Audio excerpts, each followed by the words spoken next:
Hello, this is Mrs. Capizzi with the Calculating Cats, and I'm here with a help video for 6-3, solving a two-step problem. So this is one of the skills that we work really hard with the students on because it's one of the skills that typically students have the hardest time with when they have to solve a word problem that has more than one step. So the first thing we talked about is a lot of times when you've got a two-step problem, there's oftentimes what we call a hidden question. And a hidden question is just something that you need to figure out first before you can figure out what the final question is.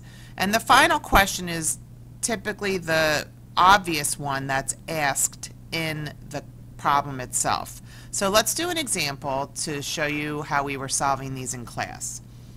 So it says a class has 12 boys and 16 girls. The teacher wants to put the students into 4 equal groups. How many students should be in each group? So my final question is the obvious one. How many students should be in each group? So in class, we were writing what the final question was on this side. So how many students are in each group or should be in each group? And then my hidden question is, what do I need to find out before I can figure out how many students are in each group?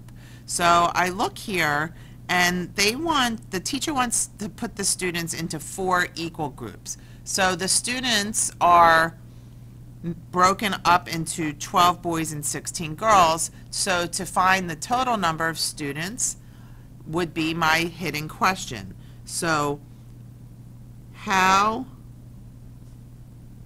many students are there in all? So I know that there were 12 boys and 16 girls, so if I add them up, there would be 28. And we encourage the students to write out their sentence. So would say something like, there are 28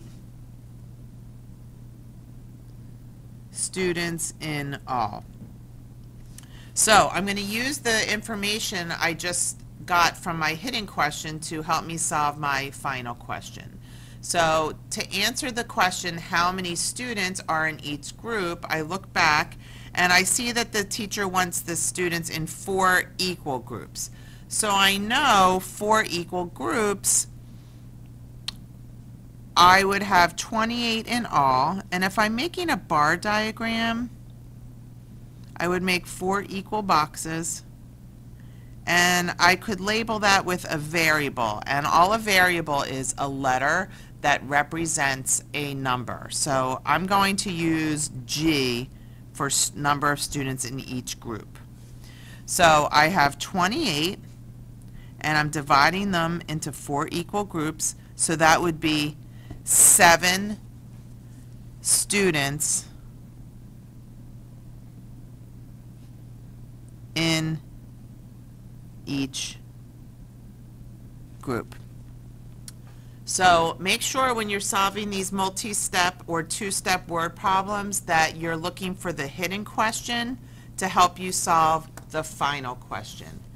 Have a great afternoon.